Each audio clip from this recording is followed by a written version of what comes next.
वापस आते रहें। ये विचार एक सुझाव है फेलोशिप में आए उन भाइयों के लिए जिन्हें ये लगता है कि उनकी निराश जिंदगी अब निराशा से निकलकर आगे बढ़ने लगी है, उन्हें अपने आप से कुछ उम्मीद होने लगी है। ये उनके लिए सुझाव है। जब मेरी निराशा से निकालने का काम मुझे समझ आ जाता है कि फेलोशिप के माध्यम से हुआ है, फेलोशिप में चल रही जो प्रक्रिया है उसके माध्यम से हुआ है, जिन 12 कदमों की उपचार पद्धति को मैं जीना शुरू कर रहा हूँ उसके माध्यम से अब मुझे लगने लगा है कि मैं भी एक अच्छा जीवन जी सकता हूँ। उन भाइयों के लिए ये सुझाव की तरह है, क्योंकि पास्ट में अगर देखें हम भटक रहे थे, अपनी अच्छी ज़िंदगी जीने के लिए कोई मार्ग हमें मिल जाए, हम भटक रहे थे। अगर हम अपने उस अतीत को देखें जब हमारी सोच ने हमारे को एक नकारात्मक दिशा में धकेल दिया, एक क्षणिक खुशी के लिए हमने उस सब्सटेंस का यूज़ करना शुरू किया जिससे हमें क्षणिक खुशी हुई, क्योंकि आपकी इच्छा ही ये थी कि मुझे खुशी मिलेगी, जबकि खुशी तो हमारी ज़िंदगी में पहले से थी, लेकिन हमने क्षणिक खुशी के लिए उसको लेना शुरू किया और हमें उस खुशी का एहसास भी हुआ। लेकिन एक समय ऐसा आया कि अब वास्तविक खुशी ही हमसे छिन गई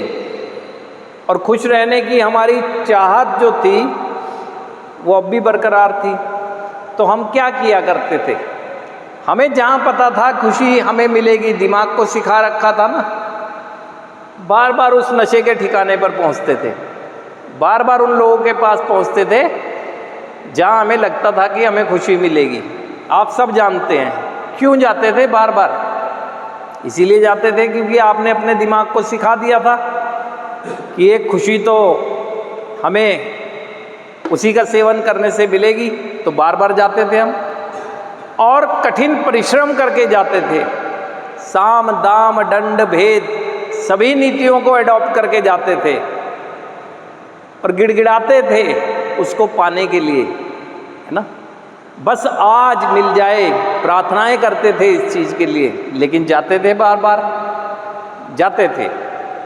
लेकिन एक दिन ऐसा आया कि जब हम कुछ होश में थे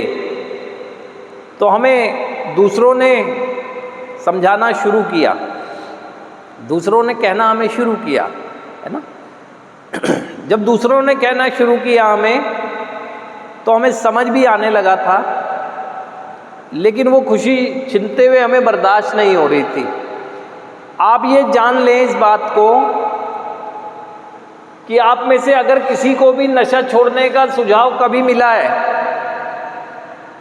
और उसके अंदर एक गुस्से की भावना आने लगी है, तो वो समझ ले कि वो डिपेंडेंट हो चुका है। और अगर आपको कभी भी नशा करने के बाद थोड़ा सा भी गिल्ट आना शुरू हुआ है ना, कर तो लिया लेकिन उसके बाद गिल्ट आना शुरू हुआ, तो भी समझ ले आप डिपेंडेंट हैं। किसी ने भी आपको समझाने की कोशिश की कि अब तेरा जीवन बर्बाद होने से कोई नहीं रोक सकता है, रुक जा, लेकिन आपने उसकी बातों को नज़रअंदाज करना शुरू कर दिया है, तब भी डिपेंडेंसी है ना। तो ये सब था हमारे साथ। लेकिन अगर हम कहें हम बार बार जाते रहे, बार बार जाते रहे, लेकिन ईश्वरीय कृपा हुई, ईश्वरीय कृपा हुई, आप एक ऐसे मार्ग पर लाकर खड़ा कर दिए गए जिसे 12 कदमों की उपचार पद्धति कहा जाता है, जो पूरी तरह से जीवन निर्माण करने में सक्षम है हमारा। हम निराश आते हैं यहाँ, निराशा से हमें एक उम्मीद लगने लगती है, एक आशा होने लगती है। जैसे ही कार्यक्रम में हम बने रहते हैं कुछ समय, हमें अपने आप से एक उम्मीद लगने लगती है और हमें समझ आने लगता है कि हाँ, शायद इसी मार्ग की हमें तलाश थी, शायद इसलिए क्योंकि शुरुआत होती है। लेकिन जैसे जैसे आप आगे बढ़ते हैं कार्यक्रम के माध्यम से अपने आप को जैसे जैसे समझना शुरू करते हैं तो आपको ये समझ आता है कि गड़बड़ कहाँ है। तो आपको नज़र आता है कि गड़बड़ आपके अंदर ही है, आपकी आध्यात्मिक शून्यता की स्थिति आपको दिखती है।